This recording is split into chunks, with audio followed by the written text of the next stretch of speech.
पवित्र श्रीमद् भागवत गीता, पवित्र चारों वेद, पवित्र कुरान शरीफ, पवित्र बाइबल, पवित्र गुरु ग्रंथ साहिब, पवित्र कबीर साहिब की वाणी में छुपे हुए गूढ़ रहस्य अर्थात तत्व को जानने के लिए कृपया अवश्य सुनिए जगत गुरु तत्वदर्शी संत रामपाल जी महाराज के मंगल प्रवचन।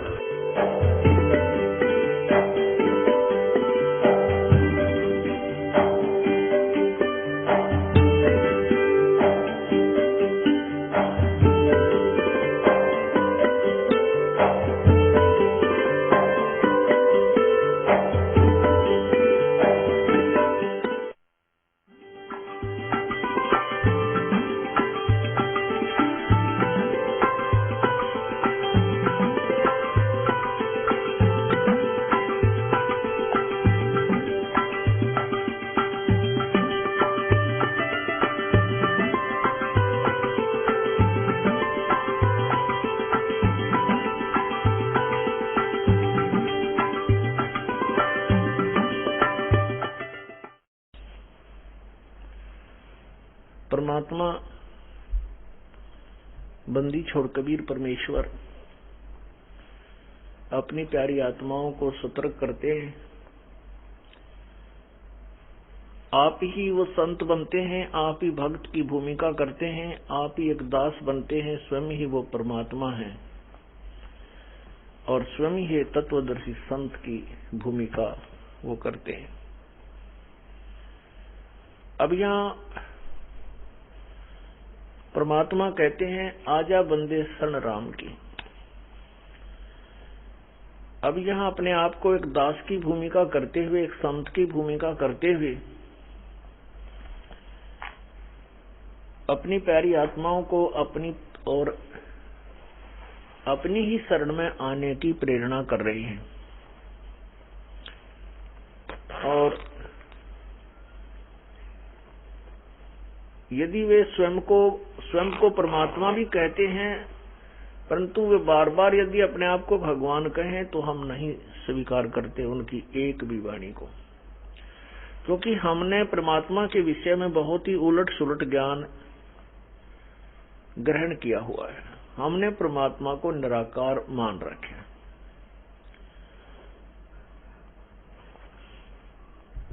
भले ही हम भगवान विष्णु, भगवान श्री कृष्ण, भगवान श्री राम, भगवान शिव के भी पुजारी रहे हैं, फिर भी कोई जब प्रसंग आता था कि भगवान कैसा है तो कहते थे भगवान तो निराकार है, वो दिखाई थोड़ा ही देता है। और जबकि हम उन भगवानों की मूर्ति साकार बनाकर पूज रहे होते हैं, उनके हाथ भी पैर भी सब कुछ लगे हुए होते हैं। इसलिए परमात्मा ने इस अज्ञान को हटाने के लिए ना जाने कितने प्रकार की लीलाएं करनी पड़ी। उसी आधार से परमात्मा अपने ही शरण में आने के लिए प्रेरणा कर रहे हैं कि आजा बंदे शरण राम की, फिर पीछे पछतावेगा। कैसे पछताएगा? परमात्मा कहते हैं कबीर हरि के नाम बिना ये राजा रसब हो। रसब कहते हैं गधे को, अच्छे मजबूत गधे को, जिसको खच्चर बोलते हैं। और कहते हैं फिर मिट्टी लदे कुमार के घास ना डाले कोई। राजा क्यों लिया परमात्मा ने? क्योंकि जब राजा ही पशु बनेगा, जो भक्ति नहीं करता, अन्याय करता है, वो भी गधा बनेगा, तो अन्य प्राणी की क्या औकात है कि वो ठीक रहेगा, सुरक्षित रहेगा? जो भक्ति नहीं करते, जो परमात्मा की साधना करते हैं, उनकी बात तो अलग है, लेकिन जो नहीं करते उनके लिए प्रेरणाएं दी जा रही। फिर कहते हैं कबीर हरि के नाम बिना ये नारी कूतिया हो, और गली गली भौंकत फिरे, फिर टूक न डाले कोई। परमात्मा कितना स्पष्ट ज्ञान बता रहे हैं और सामने आने वाला भयंकर कष्ट हमें याद दिला रहे हैं। हम फिर भी गफलत करते हैं। ऐसे ही बहुत से भक्तजन मिलते हैं, क्योंकि ये सिरफरा ज्ञान हमें ग्रहण किया हुआ है हमने। इस आधार पर कहते हैं कि कोई कुत्ता नहीं बनता, कोई गधा नहीं बनता, कहीं नरक नहीं, कोई स्वर्ग नहीं, ये सब कहने की बातें हैं। ये तो डराने के लिए कही है भगवान ने, संतों ने ये वाणी, भयानक वाणियां केवल भयभीत करने के लिए कही है। बाकी ऐसा कुछ नहीं है कि बीड़ी शराब तम्बाकू आदि पीने से कोई ऐसे होता है वैसे होता है। पुण्यात्माओं, जैसे चोर को कहा जाता है कि भाई चोरी मत कर, चोरी मत किया कर बच्चा, तेरी पिटाई होएगी, काला मुंह करेंगे, नगरी में घुमाएंगे, फिर जेल में डाला जाएगा, तुझे सजा होगी। अब इसमें सच्चाई भी है, और कोई यूं कह कि चोर चोरी करता है उसको सजा नहीं होती, कोई नहीं, उसकी पिटाई नहीं करता, काला मुंह नहीं करते, ये तो केवल डराने के लिए कहा है। तो दोनों बात है, इसमें डर भी है और सच्चाई भी है। अगर वो डरेगा सच्चाई से कि सचमुच ये होगा, वो डर गया तो बुराइयों से बच जाएगा और उन आने वाली आपदाओं से भी बच जाएगा जो उसको बताई जा रही है। और यदि वो काना पे कटाल गया कि ये तो वैसे कह रखी हैं, तो फिर उसको वो सभी आपदाओं का सामना करना पड़ेगा जो उसको पूर्व में बताई जाती थी। ऐसी परमात्मा वर्तमान में जो बता रहे हैं कि जो परमात्मा की भक्ति नहीं करते उनके लिए क्या क्या कष्ट आएगा।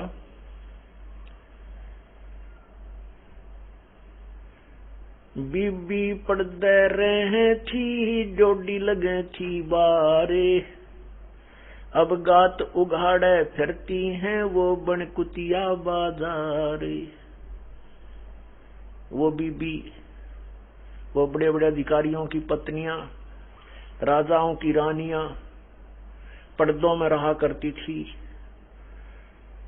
या तो स्वयं ही बुर्का पहनती थी पूर्ण रूप से, या उनके आगे मकानों के सामने पर्दे लगे होते थे और आगे चौकी लगा करती थी, ड्योढ़ी लगती थी, वहां पहरेदार रहा करते थे, कोई व्यक्ति अंदर नहीं जा सकता। अर्थात वो घर से बाहर भी नहीं जा सकती थी। वो पुण्यात्माएं जो रानी बनी, बड़ी अधिकारी बनी, अधिकारियों की पत्नी बनी, वो सब पिछले जन्म के पुण्यों से ही उन्हें वो सुविधाएं प्राप्त हुई।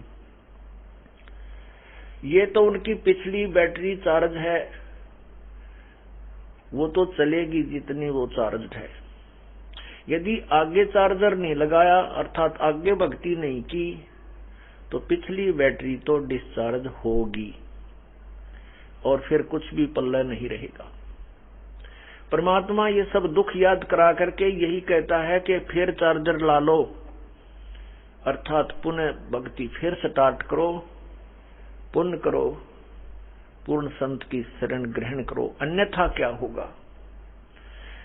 वो अनजान आत्माएं सत्संग के अभाव से उन्होंने यही मान रखा था कि हमारी ऐसे ही मौज बनी रहेगी, हम रानी बनी रहेंगी, हम ऐसे ऐसे उच्च घरानों की पत्नियां बनी रहेंगी। नहीं, जो दिन आज सुकाल नहीं रे आगे फिर धर्मराय। तो वो पुण्यात्माएं जो सत्संग से वंचित रही, उन्होंने अपनी ही थ्योरी से, अपने सिद्धांत से ये सोच रखा था कि हम तो ऐसे ही मौज रहेगी और आगे फिर हम रानी बन जाएंगी या मानव जीवन प्राप्त कर लेंगे। नहीं, ऐसा कुछ नहीं। अब उनके बारे में बताया जाता है कि वो सत्संग में न आने के कारण क्या दुर्गति होती है उस पुण्यात्मा की। बिब्बी पड़दे रहे थी, डोडी लगे थी बार, अब गात उगाड़े फिरती है वह बन कुतिया बाजार। पुण्यात्माओं, कलेजा ऐसे करने लग जाता जब हमारा नशा उतर जाता है, जब हमें ये ज्ञान हो जाता है, हम बच्चे ना रह करके, यानी हमारा माइंड जो है मैच्योर हो जाता भक्ति मार्ग में, तत्व ज्ञान में, फिर धड़क धड़क करता ये दिल ऐसे। और जब तक शराब पी रखी है, जिसका नशा है अर्थात माया की जिसका ये चढ़ी हुई है परत, उसका अभी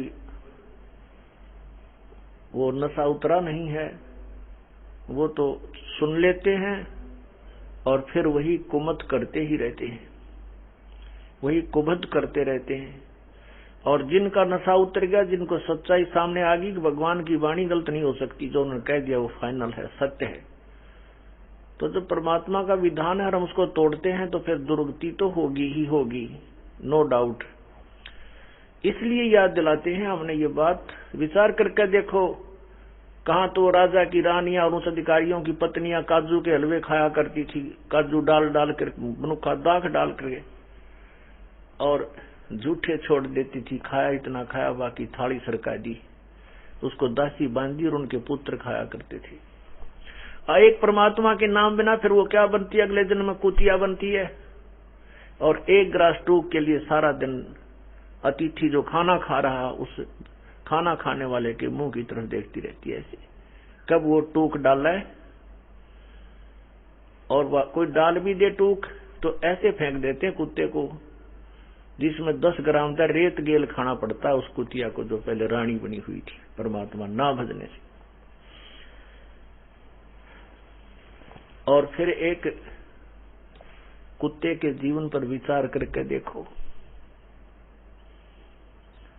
परमात्मा कहते हैं भाई मात पिता मिल जावेंगे, मात पिता मिल जावेंगे, 184 माही, सतगुर सेवा और बंदगी भाई फेर मिलन की नाई। माता पिता तो आगे जीवन में सब जगह मिलेंगे, हम कुत्ते के जन्म होगा वहां माता पिता होंगे, हम पशु और पक्षी बनेंगे वहां भी माता पिता मिल जाएंगे, यही ममता होगी, इसी तरह का सारा जुगाड़ होगा।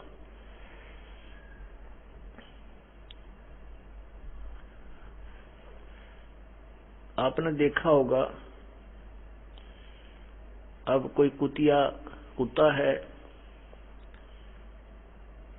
ऐसी सर्दी में, जबकि हम दिसंबर और जनवरी में ऊपर से वर्षा की फुहार भी और शीत लहर चल पड़ती है, वो बाहर बैठी होती हैं,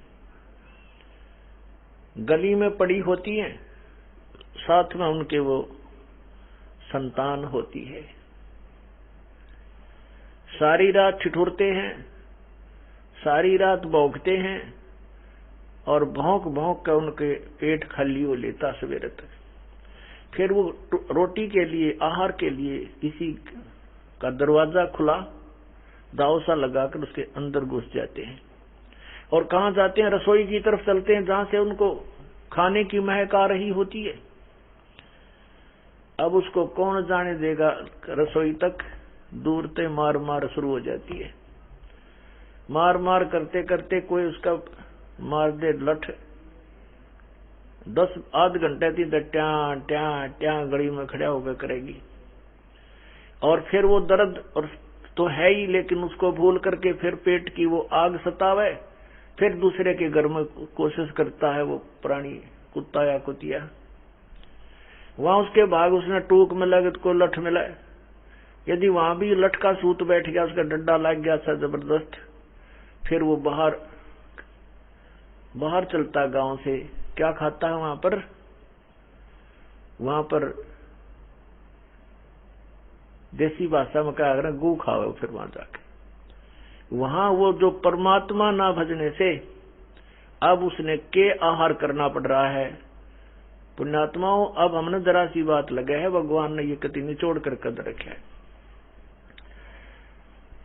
इन वचनों को सुनकर नींद आनी बंद हो जानी चाहिए इंसानों। तो अपनी भक्ति करे, भगवान से डर करे, बुरे कामों से बचे, बुराई नहीं करे, जब अपने कल्याण करवाए।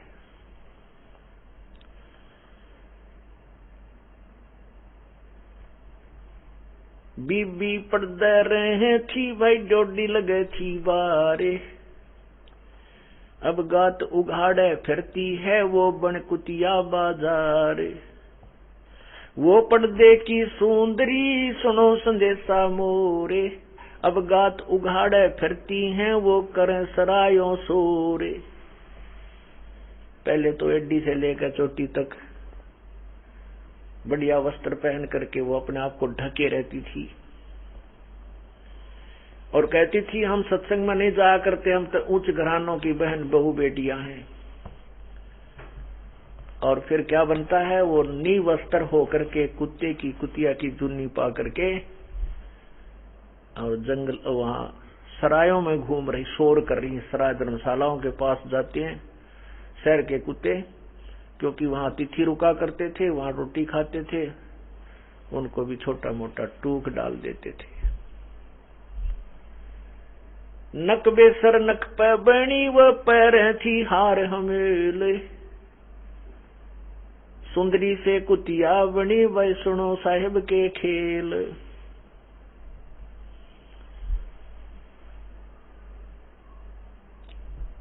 ऐसे ऐसे दुख हमने असंख्यों बार भोग रखे हैं। पुण्यात्माओं,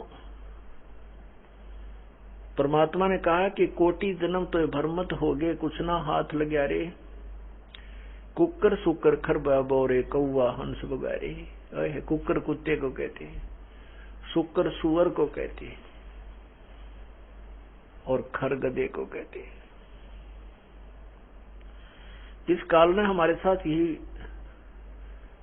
एक धोखा किया हुआ है कि जब हम मानव शरीर में होते हैं अपना ही पुण्य होता है और हमें वो आहार दिया जाता है, सुविधाएं दे दी जाती हैं, जो जिसका जैसा पिछले जन्म में मलाई उसने इकट्ठी कर रखी थी, अपनी ही मलाई को खा रहा है। इतना भ्रमित कर दिया जाता है कि वो कति किसी को समझता नहीं। एक सिंपल सा आदमी है, इतनी आकड़ पाट गया है, फिर बाकी कोई मंत्री बन गया, मुख्यमंत्री, प्रधानमंत्री, राष्ट्रपति, वो तो कहना है कि ये सब कुछ जो भी बने हैं, जिनको कोई उच्च पोस्ट प्राप्त है, जिनको धन प्राप्त है, वो पूर्व जन्म की कमाई है उन्हीं की, और वो अपनी ने खाओ और खंडाओ, कुछ करो, नो ऑब्जेक्शन। ये तो परमात्मा आते हैं, पूर्ण परमात्मा की रजा होती है, या अपने कोई दास को भेजते हैं आपको सुचारू रहने के लिए ज्ञान देते हैं कि ये जो आप जो क्रियाएं कर्म कर रहे हो, केवल इतना ही काम तुम्हारा नहीं है, इसके साथ साथ और भी बहुत जरूरी कार्य है जिसको तुम नहीं कर रहे। परमात्मा ने ये नहीं कहा कि आप अपना कर्म ना करो, कर्म करो, लेकिन उस कर्म में एक कर्म और है जो भक्ति कर्म है। उस भक्ति कर्म को छोड़ के आप कुछ भी कर रहे हो वो व्यर्थ है। क्यों व्यर्थ है? क्योंकि वो केवल इसी संसार में रहने के लिए रोजी और रोटी का ही प्रयत्न है, और रोजी और रोटी के लिए प्रयत्न करना बुरा नहीं, लेकिन इसके साथ साथ भविष्य की कमाई जो और करनी होती है वो ना करना, वो अपराध है। उसी को याद दिलाने के लिए परमात्मा स्वयं भी आए हैं, हमारे जैसे दासों की भी ड्यूटी ला करके अपनी प्यारी आत्माओं को सजग करते हैं। पुण्यात्मा होती हैं, वो समझ जाती हैं, शीघ्र ही परमात्मा के चरणों में आ जाती हैं, अपना कल्याण करा लेते हैं।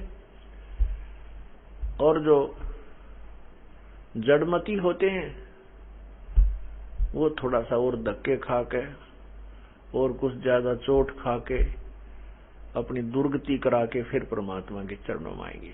आना पड़ेगा, इस जन्म में करो, चाहे फिर कभी परमात्मा रजा बख्शा ये अमृत ज्ञान कहीं मिला, कोई संत हो, पता नहीं कौन से युग में दाव लगेगा। अब ये दाव लगे आपका, ये कोई बालकों का खेल मत समझना। पूरे विश्व के विपरीत ज्ञान है ये। पूरा विश्व अपने हिसाब से शास्त्र विरुद्ध साधना पर आरूढ़ है, उसके बिल्कुल विपरीत, क्योंकि तत्व ज्ञान उससे विपरीत है और सत्य है, यथार्थ है। हम उस मार्ग पर चले हैं जिसको सभी रिजेक्ट किए बैठे हैं कि नहीं ये मार्ग ठीक नहीं, ये भक्ति ठीक नहीं, हम जो कर रहे हैं ये ठीक है। तो इसलिए आपका बड़ा सौभाग्य है कि आपको ये शरण मिली है प्रभु की। और जो भी सत्संग सुन रहे हैं या सुनेंगे, वो भी सजग हो जाएंगे। उनके लिए परमात्मा बता रहे हैं कि ऐसे ऐसे कष्ट आप पर आएंगे। किन पर आएंगे? जो परमात्मा नहीं भजते। परमात्मा की शरण में आए कैसे? भाई गुरु बिन माला फेरते, गुरु बिन देते दान, गुरु बिन दोनों निष्फल हैं, चाहे पूछो वेद पुराण। राम कृष्ण से कौन बड़ो, उन्हों भी गुरु कीन, तीन लोक के वे धनी, गुरु अग अधीन। परमात्मा के मार्ग में चलने के लिए सर्वप्रथम गुरु की आवश्यकता पड़ती है। गुरु के बिना कोई भी साधना हम करते हैं व्यर्थ है। और गुरु कौन होता है? गुरु की परिभाषा बहुत ही जटिल बना दी गई है इन अज्ञानी ऋषियों, महर्षियों, संतों, गुरुओं और नकली झूठ ये अज्ञानी गुरुओं ने। क्योंकि वो गुरु पद को जरूर गुरु पद की फीत लगाए हुए थे, लेकिन वो गुरु नहीं थे। क्या हम उनको गुरु कह सकते हैं जो अभी तक हमें ब्रह्मा विष्णु महेश की पूजा पर आरूढ़ किए हुए थे? जैसे पवित्र गीता के अध्याय नंबर 7 के श्लोक 12 से 15, 20 से 23 में स्पष्ट किया है कि इन तीनों गुणों रजगुण ब्रह्मा, सदगुण विष्णु, तमगुण शिव जी से जो कुछ हो रहा है, वो गीता ज्ञानदाता यानी काल ब्रह्म कह रहा है कि वो मुझसे ही हो रहा है, ऐसा जान। उनमें मैं और वे मुझ में नहीं है। अब रजगुण ब्रह्मा है, सतगुण विष्णु, तमगुण शिव जी। रजगुण ब्रह्मा से जीवों की उत्पत्ति यानी हमें प्रेरणा करता है, हमारे अंदर संतान उत्पत्ति की जो प्रेरणा करता है, ये रजोगुण होता है। फिर यहाँ के संसारिक सुख को इकट्ठा करने की जो प्रेरणा होती है, ये भी रजोगुण होता है। और सतोगुण के आधार से हम एक दूसरे के साथ मोह ममता में लगे हैं, जैसे बेटा और बेटी की, संतान और संपत्ति की, भाई बहन का जो आपस में हमारा मोह है, ये सतोगुण है के प्रभाव से जो विष्णु जी के कारण है। और संहार श्री तमोगुण शंकर भगवान तमोगुण से हो रहा है। तो ये तीनों ही रजगुण ब्रह्मा से जीवों की उत्पत्ति, सतगुण विष्णु से सतीथि और तमगुण शंकर से संहार, ये जो कुछ भी हो रहा है इसका निमित्त मैं हूं। कौन? गीता ज्ञानदाता यानी काल।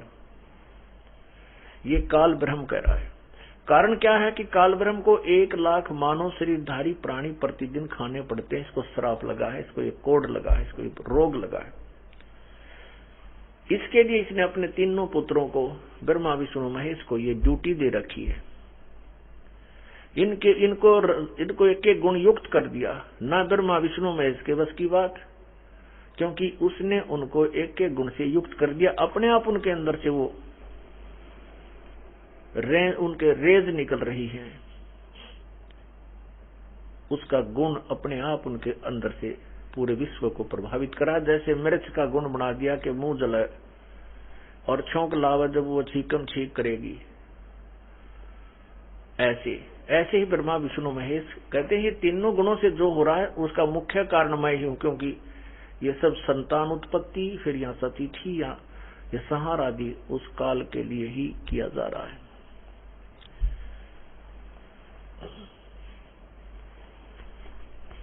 आपको गीता अध्याय नंबर 7 के श्लोक 12 से 15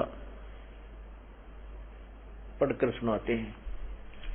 पुण्यात्माओं, ये वही सदग्रंथ हैं जिनको हम शिरोधार्य मानते रहे और कहते रहे कि गीता जैसा ज्ञान नहीं, लेकिन वो अज्ञानी हमारे को इसके विपरीत मार्ग, भक्ति का मार्ग देते रहे, तो वो गुरु नहीं। उनको हम गुरु नहीं कह सकते, वो तो शत्रु थे समाज के। जैसे एक टीचर आउट ऑफ सिलेबस पढ़ा रहा है, वो टीचर नहीं है, वो तो उन विद्यार्थियों का शत्रु है, उसने जीवन बर्बाद कर दिया उनका। ये है श्रीमद् भगवत गीता।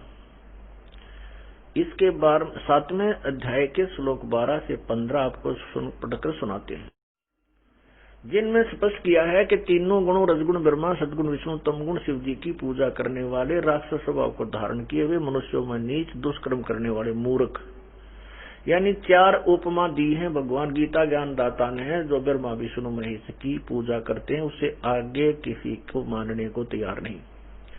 ये दास नहीं कह रहा, ये गीता जी बोल रही है, अपने पवित्र सदग्रंथ बोल रहा है। ये देखिएगा,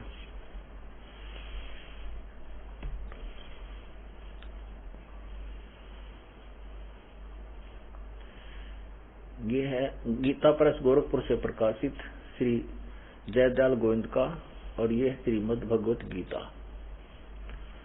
अध्याय नंबर 7 को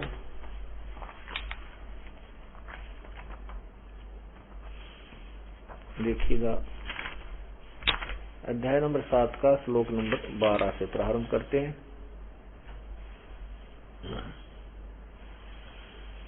ये श्लोक नंबर 12 है। और भी जो सतगुण से उत्पन्न होने वाले भाव हैं और जो रजोगुण से तथा तमोगुण से होने वाले भाव हैं, उन सबको मुझसे ही होने वाले हैं ऐसा जान, परंतु वास्तव में उनमें मैं और वे मुझ में नहीं हैं। 13वें में कहा है, गुणों के कार्य रूप, गुणों के कार्य रूप सात्विक, राजस और तामस, इन तीनों प्रकार के भाव से सारा संसार प्राणी समुदाय मोहित हो रहा है। इसलिए इन तीनों गुणों से परे मुझ अविनाशी को नहीं जानता। अब देखो यहाँ कितना क्लियर बात है कि गीता ज्ञानदाता, गीता ज्ञानदाता कह रहा है कि तीनों गुणों से ऊपर मुझे नहीं जानता।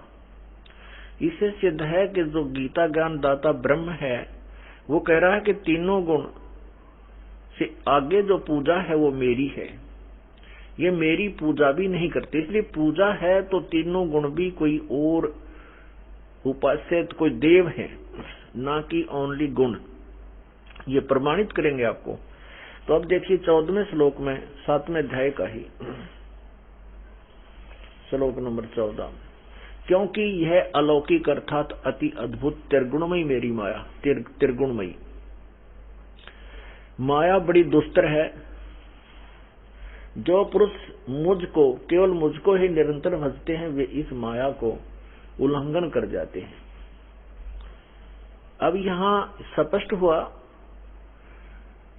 कि जो मुझे पूजते हैं वो इस तीनों गुणों से ऊपर उठ जाते हैं, उनको लांघ जाते हैं। इससे सिद्ध है कि तीनों गुण भी कोई पूजा ही है। यहाँ देखो 15वें श्लोक में स्पष्ट किया है 7वें अध्याय के में कि माया के द्वारा ब्रह्मा विष्णु महेश रूपी त्रिगुणमयी माया के द्वारा जिनका ज्ञान हरा जा चुका है, वे असुर स्वभाव को, राक्षस स्वभाव को धारण किए हुए मनुष्यों में नीच और दुष्कर्म करने वाले, मनुष्यों में नीच दूषित कर्म करने वाले, दूषित कर्म करने वाले मूढ़ अर्थात मूर्ख लोग मुझको नहीं भजते। फिर देखिएगा, इस त्रिगुणमयी माया अर्थात ब्रह्मा विष्णु महेश से प्राप्त लाभ से आगे उनकी बुद्धि नहीं जाती, इन्हीं को फाइनल मान चुके हैं। माया के द्वारा जिनका ज्ञान हरा जा चुका है, ऐसे राक्षस स्वभाव को धारण किए हुए मनुष्यों में नीच दूषित कर्म करने वाले, दुष्कर्म करने वाले मूर्ख मूढ़ लोग मुझको नहीं भजते। अब पुण्यात्माओं, हमारी पवित्र सदग्रंथ गीता जी कह रही है कि भाई इसमें ज्ञान है कि उन तीनों भगवानों रजगुण ब्रह्मा, सदगुण विष्णु, तमगुण शिव जी की पूजा नहीं करनी चाहिए।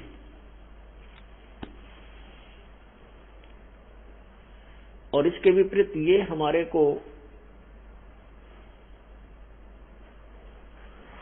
वो गुरु लोग जिनको हम संत मानते थे, सतगुरु मानते थे, वो नकली, वो हमें इन्हीं की पूजा तक सीमित रखे हुए थे। अब देखिएगा रजगुण क्या है, सतगुण क्या है, तमगुण क्या है। ये रजगुण ब्रह्मा है, सतगुण विष्णु है, तमगुण शिव जी। ये प्रमाणित करना है, फिर ये यहीं का ये कार्य स्पष्ट हो जाता है। ये देखिएगा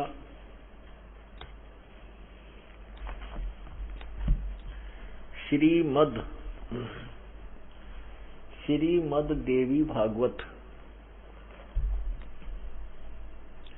हिंदी टीका सहित भाग 1। इसके कौन है प्रकाशक? अथ देवी भागवतम सभाष्टीकम स महात्यम, खेमराज श्री कृष्णदास प्रकाशन, बंबई। इसके तीसरे सकंद को हम देखते हैं। ये है अथ श्रीमद देवी भागवते भाषा टीका युक्ते तृतीय सकंद प्रारंभते। अब यहां देखना, इसके अध्याय नंबर 5 और पृष्ठ नंबर 11, पृष्ठ नंबर देवी भागवत पृष्ठ नंबर 11 अध्याय नंबर 5।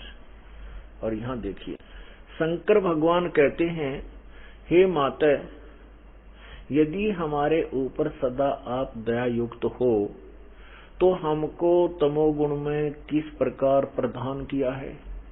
ब्रह्मा रजोगुण और हरि सतोगुण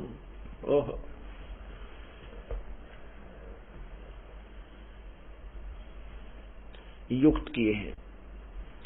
फिर देखो, ये 7वां श्लोक समाप्त होता, 8वां प्रारंभ होता है। हे माता, यदि हमारे ऊपर सदा आप दया युक्त हो तो हमको तमोगुण में किस प्रकार प्रदान किया है? ब्रह्मा रजोगुण और हरि सतोगुण युक्त किया है। अब ये संस्कृत है। 7वां श्लोक समाप्त है, 8वां प्रारंभ है। यदि दया धर्मना न सदा अंबिके कथम अहम विहित तमोगुण, मुझे तमोगुण क्यों बना दिया? कमल जय, कमल से उत्पन्न होने वाले ब्रह्मा को रजोगुण संभव क्यों बनाया? सुविहित किमु सतोगुण हरि, और विष्णु को हरि कहते हैं, तो विष्णु को किस लिए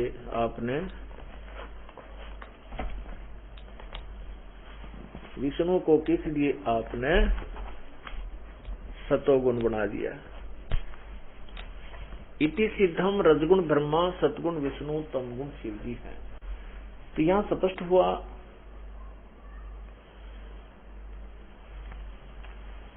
कि जो आज तक हमें ये ज्ञान बताते रहे, ब्रह्मा विष्णु महेश अजरो अमर हैं, इनके कोई माता पिता नहीं है,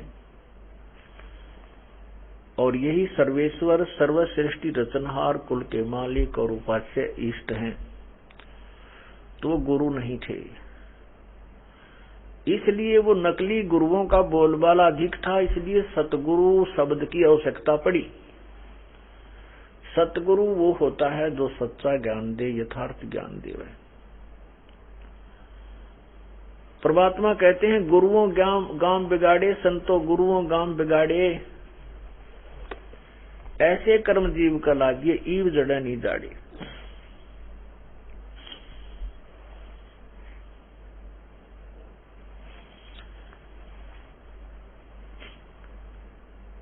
गुरुओं गांव बिगाड़े, संतो गुरुओं गांव बिगाड़े, ऐसे कर्म जीव का लागिए, ईव जड़ा नहीं दाड़े।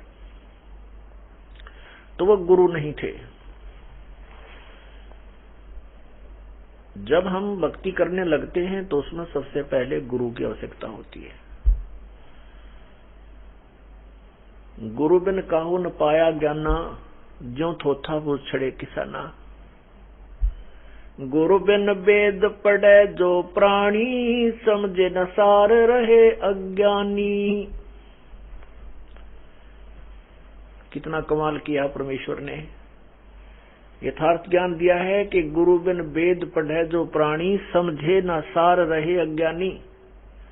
अभी तक ये ब्रह्मा विष्णु महेश भी और ये ऋषि महर्षि सारे अज्ञानी थे और वेद भी पढ़ते थे। इसका भी प्रमाण आपको देते हैं। दास नहीं कह रहा,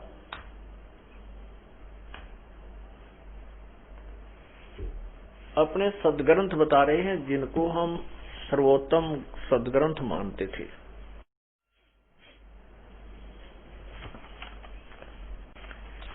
ये श्रीमद् देवी भागवत पुराण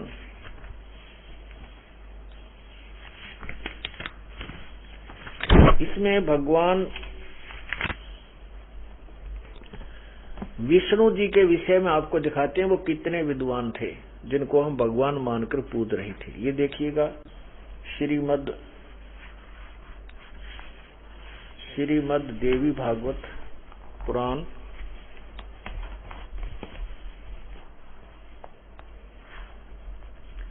गीता प्रेस गोरखपुर से प्रकाशित,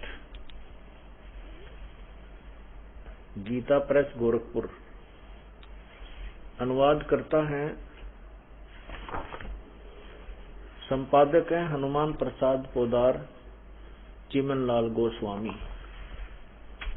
इसके अध्याय नंबर स्कंद नंबर 1 और अध्याय नंबर 4 में पढ़ कर देखिए। नारद जी ने कहा, महाभाग व्यास जी, तुम इस विषय में जो पूछ रहे हो ठीक यही प्रश्न मेरे पिताजी ने भगवान श्री हरि से किया था। वेदादि देवाधिदेव भगवान जगत के स्वामी हैं। लक्ष्मी जी उनकी सेवा में उपस्थित रहती हैं। दिव्य कौस्तुमणि उनकी शोभा बढ़ाती है। वे शंख चक्र गदा और गदा लिए होते हैं। पीतांबर धारण करते हैं। 4 भुजाएं हैं। वक्ष स्थल पर श्री वत्स का चिन्ह चमकता रहता है। वे चमकता रहता है। वे चराचर जगत के आश्रय दाता हैं। जगत गुरु भी कहा उनको। एवं देवताओं के भी देवता हैं। ऐसे जगत प्रभु भगवान श्री हरि महान तप कर रहे थे। उनकी समाधि लगी थी। यह देखकर मेरे पिता ब्रह्मा जी को बड़ा आश्चर्य हुआ। अतः उन्होंने उनसे जानने की इच्छा प्रकट की। ब्रह्मा जी ने पूछा, प्रभु आप देवताओं के अध्यक्ष, जगत के स्वामी, भूत भविष्य एवं वर्तमान सभी जीवों के एकमात्र शासक हैं। भगवान फिर आप क्यों तपस्या कर रहे हैं और किस देवता की आराधना में ध्यान मग्न हैं? मुझे असीम आश्चर्य तो यह हो रहा है कि आप देवेश्वर एवं सारे संसार के शासक होते हुए भी समाधि लगाए बैठे हैं। ब्रह्मा जी के विनीत वचन सुनकर भगवान श्री हरि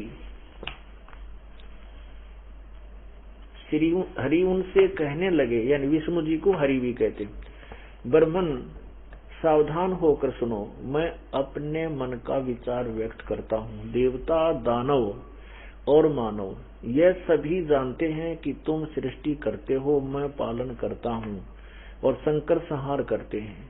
किंतु फिर भी वेद के पारगामी पुरुष अपनी युक्ति से यह सिद्ध करते हैं कि रचने, पालने और संहार करने की यह योग्यता जो हमें मिली है, इसकी अधिष्ठात्री शक्ति देवी है। वे कहते हैं कि संसार की सृष्टि करने के लिए तुम में राजसी शक्ति का संचार हुआ है, मुझे सात्विक शक्ति मिली है और रुद्र में तामसी शक्ति का आविर्भाव हुआ है।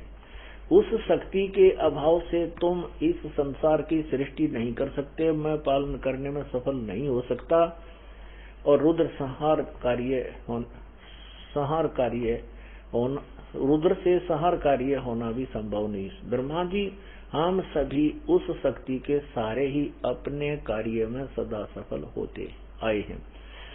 सुवर्त प्रत्यक्ष और परोक्ष दोनों उदाहरण मैं तुम्हारे सामने रखता हूँ, सुनो।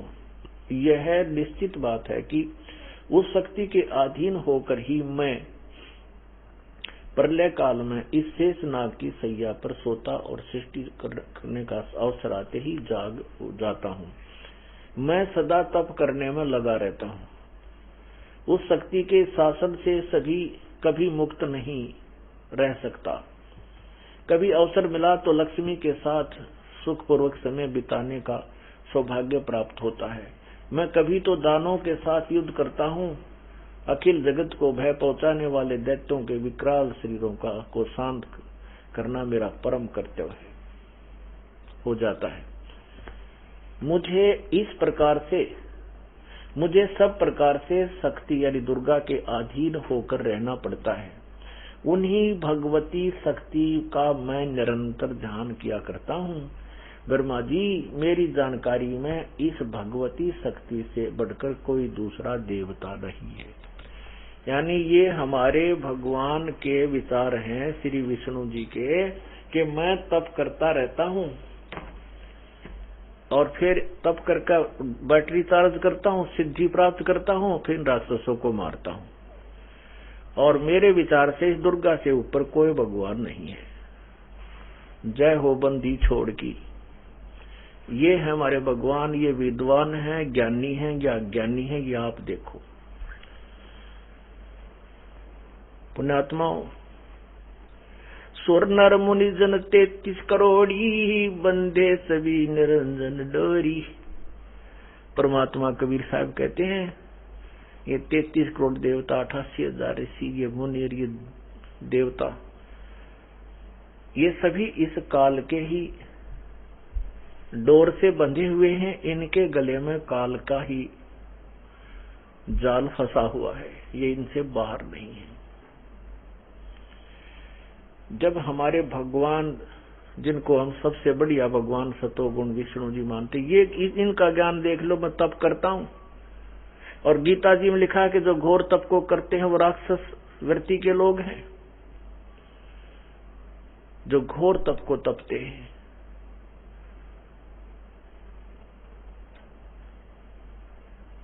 अब जैसे वेदों को पढ़ने वालों ने वेदों को नहीं जाना, आप किसी भी संत की या पंथ की पुस्तक निकाल कर देख लीजिए। कभी समय आने पर प्रसंग आएगा तो आपको सबके दिखाऊंगा कि ये पंथ वाले भी कहते हैं जो किया कर्म है वो भोगना ही पड़ेगा। प्रारब्ध कर्म को काटा नहीं जा सकता। और वेदों में प्रमाण है कि परमात्मा अपने सत साधक के घोर पाप को भी काट देता है। वेदों में प्रमाण परमात्मा साकार लिखा है, वो हमें निराकार बताते हैं। एक भक्त ने कहा कि मैंने टीवी पर सुना कि अब एक संत बता रहा था कि भगवान वेदों में साकार लिखा है। तो वो साकार क्या बताते हैं कि जो वो भी कहते हैं परमात्मा का निराकार और साकार दोनों रूप बताते हैं। कैसे कि ये जो भी जगत हमें नजर आ रहा है, दृष्टिगोचर है, ये पृथ्वी, पहाड़, सूर्य, चांद, सितारे, ये भगवान का साकार रूप है।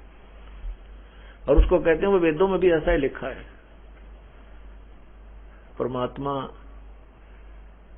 कहते हैं वो नकल करना चाहेंगे हमारी तो नकल भी ना आवे, क्यों अकल बिना नकल होना। तो कहने का भाव ये है कि अब हम सभी शिक्षित हो गए हैं और अब समय आ गया है कि जितने भी संत पंथ अभी तक जो चरम सीमा पर जिनका तो तूती बोल रही है, उनकी पुस्तकें अपने पास विद्यमान हैं। और जो आज नहीं 150, 100, 50 वर्ष से उनकी वही थ्योरी सबको जो है ना बांट दी गई है। अब परमात्मा का यथार्थ ज्ञान उनकी सारंगी जड़ निकाल देगा। और पुण्यात्मा जो मूढ़ है उनका तो जिक्र नहीं, वो तो किसी योग्य ही नहीं होते। और जो बुद्धिमान हैं, जिनको परमात्मा चाहिए, तत्व ज्ञान को तुरंत देख करके छोड़ देंगे, उस नकली पंथ को अपना कल्याण कराएंगे। तो कहते हैं गुरु बिन काहू न पाया ज्ञाना, जो थोथा वो छड़े किसाना।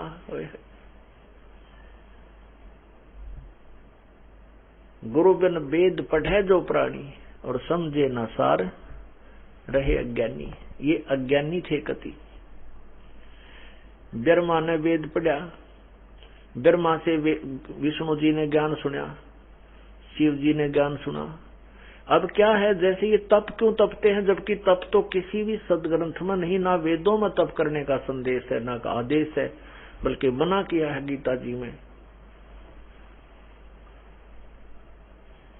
कि जो शास्त्र विधि को त्याग कर मन माना, जो घोर तप को तपते हैं, वो नराधम, वो मनुष्यों में नीच हैं, और वो मुझे भी और शरीर के अंदर जो सभी वो पूर्ण परमात्मा है उसको भी वो कर्ष करने वाले हैं। अब ये तप करने का कहां से जो है ना प्रचलन चला, ये कहां से प्रचलित हुआ? काल ने वेद बाद में दिए, और पहले ब्रह्मा को कह दिया तप कर तप कर, तपो तप, तप कर तप कर, तो उसने तप शुरू किया। 1000 वर्ष तक तप किया, वो बैटरी चार्ज होगी, सिद्धि आ गई।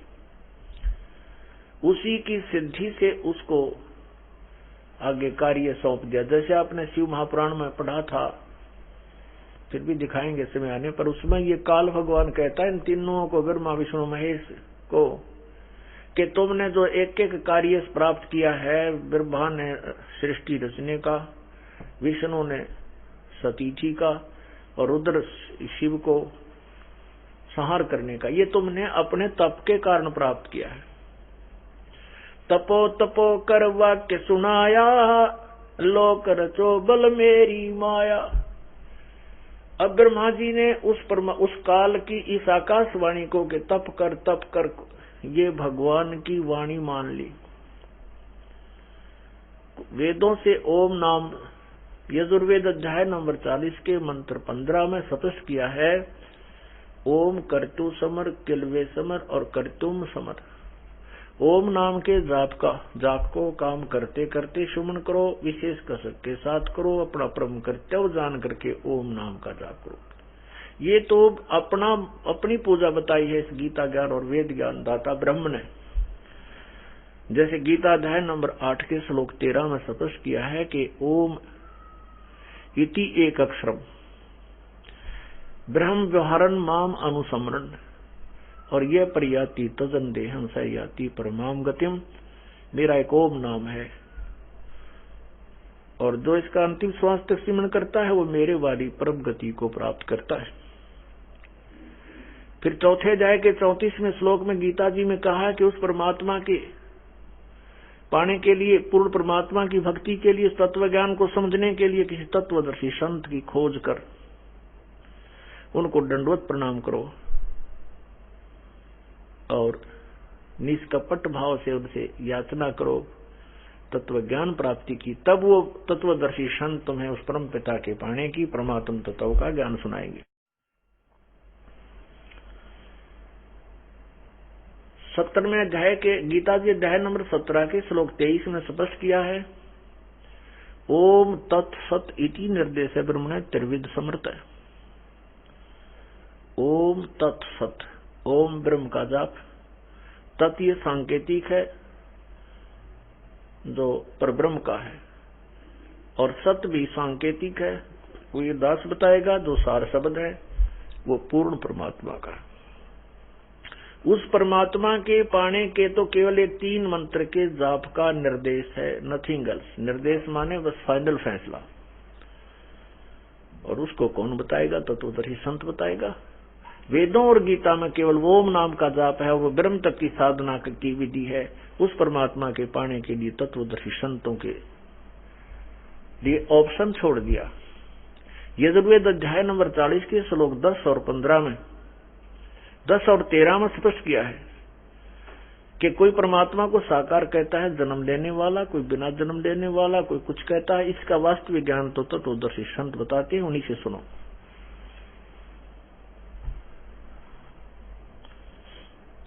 तो वो आपको पता चल गया होगा कि वो किसे संत थे, किसे गुरु थे। ब्रह्मा विष्णु महेश ही यानी यहाँ के सिरताज देख लिए। फिर अन्य ऋषि तो ब्रह्मा से ज्ञान प्राप्त है, उन्होंने ही पुराणों में अपना अपना ज्ञान लिखा है, तो वो वेद ज्ञान से वंचित थे। तो परमात्मा हमें क्या बताते हैं?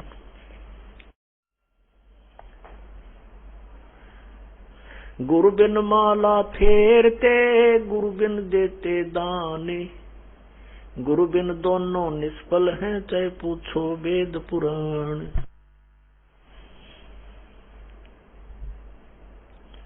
अब जब गुरु मिल जाता है, सतगुरु मिल जाता है। सदगुरु इसलिए कहा जाता है क्योंकि नकली गुरु घने, वो भी अपने आप को गुरु कहते हैं। वैसे जैसे ब्रह्म का अर्थ भगवान होता है, ईश माने भी मालिक होता है।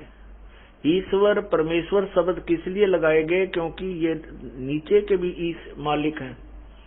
ब्रह्मा विष्णु महेश एक एक विभाग के एक ब्रह्मांड में ये भी मालिक हैं, स्वामी हैं, ईश हैं।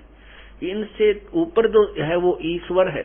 जैसे ये 21 ब्रह्मांड का मालिक ईश स्वामी ब्रह्म है, और ब्रह्म से ऊपर एक 7 संग ब्रह्मांड का मालिक है जिसको परब्रह्म कहते हैं, और इससे ऊपर एक पूर्ण परमात्मा है जो इन सभी ईश्वरों के ऊपर, सभी भगवानों के ऊपर, ईश्वरों के ऊपर ईश्वर है।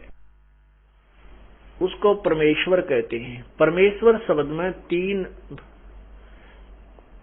तीन भगवानों की का विशेषण है, 3 भगवानों की जानकारी है। ईश माने परमात्मा, प्रभु स्वामी, ईश्वर। ईश्वर इसलिए शब्द लगाया कि उससे भी कोई श्रेष्ठ और प्रभु है, और परमेश्वर उस ईश्वर से भी परम ईश्वर, उससे भी परम है यानी श्रेष्ठ है, वो परमेश्वर है। ब्रह्म, परब्रह्म और परम अक्षर ब्रह्म, ये 3 परमात्मा है। जैसे गीता जी अध्याय नंबर 15 के श्लोक 16 में कहा कि संसार में क्षर पुरुष और अक्षर पुरुष, ये 2 प्रकार के भगवान है, प्रभु है, पुरुष है। और इन दोनों के लोकों में जीवात्मा तो नाशवान है, लेकिन इनके अपने भी, इनके प्राणियों के भी, सभी के जीव स्थूल शरीर नाशवान है, ये अविनाशी नहीं। भले इनकी आयु लंबी लंबी है लेकिन मृत्यु होती है। इसलिए गीता जी अध्याय नंबर 15 के श्लोक 17 में कहा कि उत्तम पुरुष तु अन्य परमात्मा इति उदाहरते। वास्तव में परमात्मा जो इन दोनों से भी न्यारा है, वो उत्तम परमात्मा है, वह श्रेष्ठ भगवान है, वास्तव में वो है, और उसी को परमात्मा कहा जाता है। और वही 3 लोकों में प्रवेश करके, ये लोकत्रय विभर्ती, अविश्य विभर्ती, अविश्य माने प्रवेश करके, और अव्यय ईश्वर है, वो अविनाशी परमात्मा है।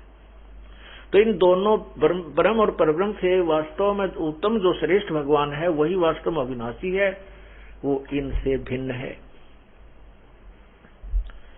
तो इसी प्रकार गुरु शब्द सतगुरु क्यों कहा?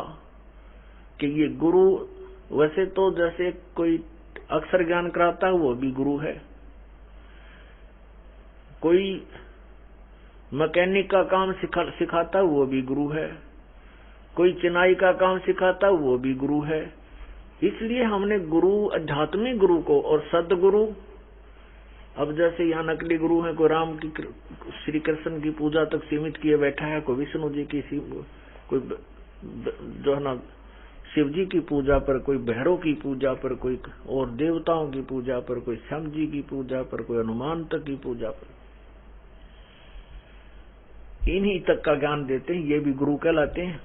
इसलिए सदगुरु कहा गया है कि इन गुरुओं से अलग, लेकिन ये गुरु की पदवी प्राप्त किए बैठे हैं अनजान आत्माओं में, इसलिए सदगुरु शब्द का प्रयोग प्रभु ने करना पड़ा, अपनी महिमा आप ही बताने के लिए। तो गुरु कहो, वैसे तो सतगुरु कहो, क्योंकि गुरु वही है जो पूर्ण ज्ञान से मास्टर है अपने विषय में, वही गुरु के कहलाने के योग्य होता है। यहाँ क्या बताते हैं?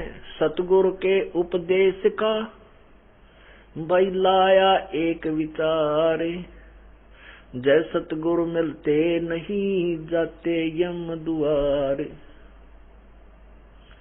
यम द्वार में दूत सब करते खेचा तान, उनसे कभू ना छूटता फिर फिरता चारों खानी।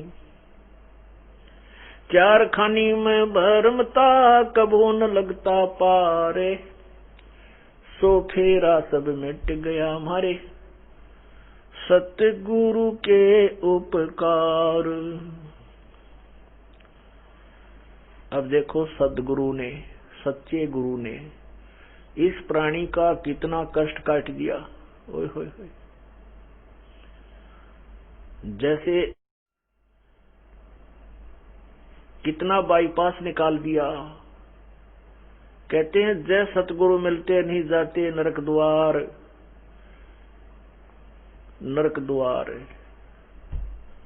और नरक द्वार में दूत सब फिर करते खेचा तान, क्योंकि नरक में डालते हैं जैसे पशुओं ने ठोक्या करें फाटक में लठ मार मार के, वो वापस भागे, उनको फिर अंदर पीठ छेद कर डालते हैं। ऐसे जब नरक के पास जाते हैं ये प्राणी वापस दौड़ता है, स्पीड तर वो मोगरे मारे यम के दूत कूट छेद कर उसको नरक के अंदर ठोक देते हैं। कहते हैं उन पर भी पिटता और नरक भोगता, फिर बाहर आकर के 84 लाख योनियों के प्राणियों की शरीरों में फिर कष्ट उठाता। वो फेरा सब मिट गया सतगुरु के उपकार, यानी सतगुरु के कृपा से, उपकार से वो सब झंझट मिट गया। सतगुरु बिना नहीं मिट सकता। इन नकली गुरुओं से उपदेश लेकर के ये कष्ट आपका निवारण कभी नहीं हो सकता। आप 84 लाख योनियां भी भोगोगे, सब कष्ट उठाओगे। इसलिए हमने सबसे पहले गुरु की आवश्यकता पड़ती है। फिर ये कहते हैं कि राम कृष्ण से कौन बड़ा। आप राम और कृष्ण को, विशेषकर पवित्र हिंदू धर्म राम और कृष्ण को सुप्रीम पावर मानकर पूजा करते हैं, तो परमात्मा उन्हीं का उदाहरण देकर समझाते हैं कि श्री राम और श्री कृष्ण जी ने भी गुरु बनाए थे। तो आपने बगैर गुरु की कोई साधना करते हो तो आप अपने आप विचार कर लेना कि आप कितने ठीक हो या गलत हो। श्री रामचंद्र जी ने वशिष्ठ जी से गुरु बनाया, और वशिष्ठ जी को आपको पता है ज्ञान कितना था। अब ये तत्व ज्ञान की रोशनी में आपको खूब दिखाई देने लग गया है कि इन ऋषियों को केवल ब्रह्म तक का ज्ञान था, वो भी खिचड़ी। स्वयं भी तप करते थे, सिद्धियां प्राप्त करते थे, फिर एक दूसरे को श्राप दे देते थे, और वो